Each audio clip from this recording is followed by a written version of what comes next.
So once His Holiness, he was talking about the importance of compassion and altruism and so forth, and really encouraging people to broaden their mind and see that nobody is inherently evil in any way, or nobody's inherently defective in any way. And so he told the story of before he went to Israel, one Israeli, I guess, reporter came to interview him. And so, of course, the reporter asked about Hitler and the Holocaust. And His Holiness was saying, well, you know, Hitler's just like everybody else. You know, he's not inherently evil, but he got those, you know, that incredible hatred that he had due to certain conditions and causes that arose in his life. But that's not inherently who he is. And then His Holiness said, then when he got to Israel, some people were saying, oh, you don't think Hitler was bad? You know?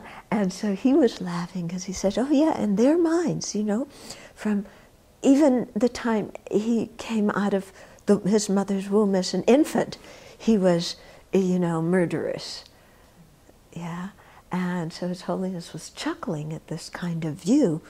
But it's the same kind of thing we do when we form an opinion of somebody, is we make them all one thing, and we think that's all they ever are, you know? And so I was thinking the other day, somebody was referring to anxious mothers and tyrants and things like that. And that kind of labeling makes somebody into a certain thing. And that's all we ever allow ourselves to see them as. And so that really limits our ability to see their kindness, to see our interdependence, to see how we are like them, how they are like us, how we're all wanting happiness and not wanting suffering. And then another thing His Holiness was saying was,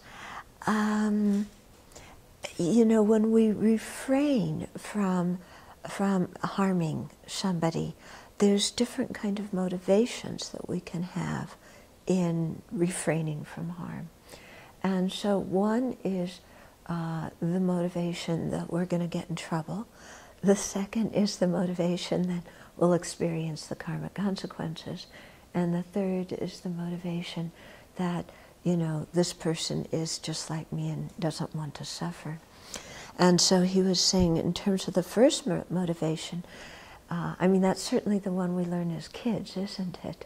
You know, don't do something because you're going to get whacked, and, you know, or scolded, or, you know, what do you have to, you know, go in your room, and whatever it is, okay? But the idea is that we don't harm others out of fear. But he was saying that's not actually virtuous, you know, because the mind's so knotted up. I mean, of course, it's certainly better than harming other people. Yeah, so non-harming out of fear is definitely preferable to harming, okay?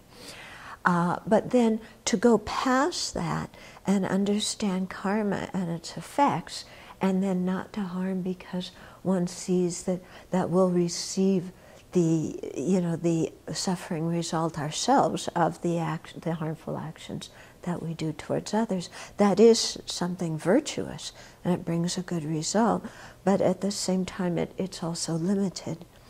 And then the third motivation, when we really look at the other person and say, wow, they want to be happy, they don't want to suffer, you know, and I care about them, and I'm concerned with their well-being, I'm concerned with how they are, I want them to be happy, I don't want them to suffer, you know. And with that kind of awareness and motivation, then we refrain from harming somebody.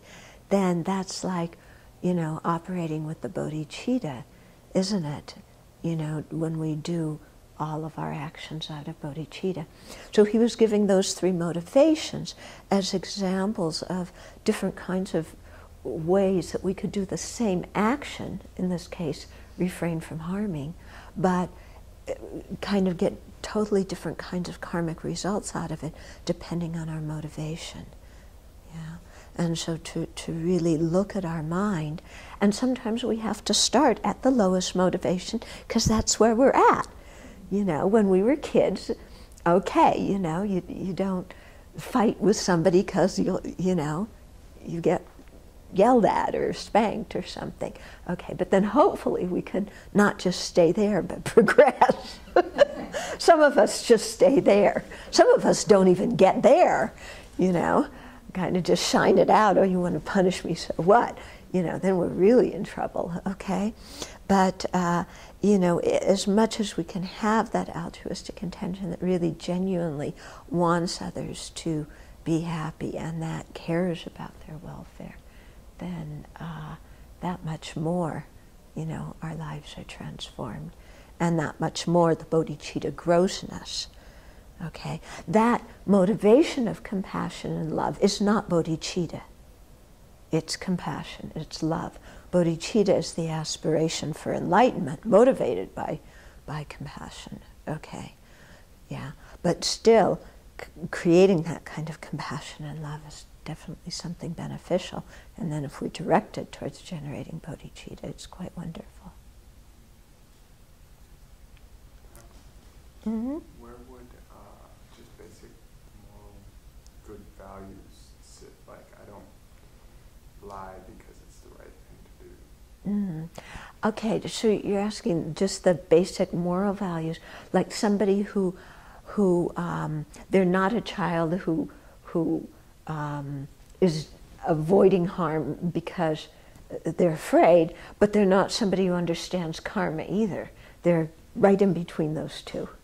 Yeah, who just saying, well, this isn't a good thing to do, and I have my own code of ethical values, and that's not a good thing to do. Yeah. Now, of course, if that person then takes it a step further and says, it's not a good thing to do because I really care about those people, and I really want them to be happy. Okay, then it carries on, and it, you know. Would you say that if it's, I guess, if you're just recognizing that, you know, I wouldn't want what do unto others? Yeah. Would that fit in the third? Okay, so do unto others what you want them to do unto you. So I don't like people to hit me, so I don't hit them.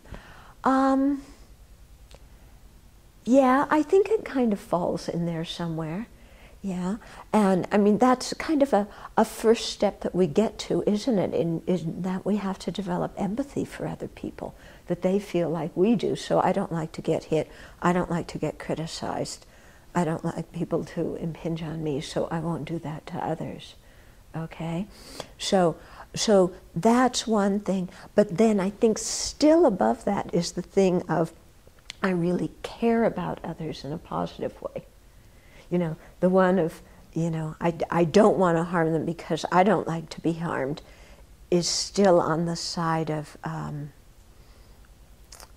you know, I won't do something bad to somebody, but it's not taking the extra step of I'm going to do something that really benefits them. Okay? But of course the two aren't always so distinct, but yeah.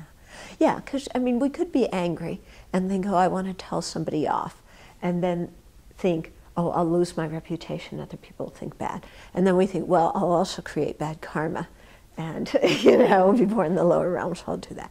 And then, well, I don't like people to tell me off, so I won't tell them off.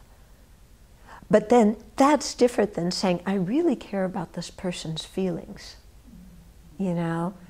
I really care about their feelings, and they're unhappy or they're troubled right now.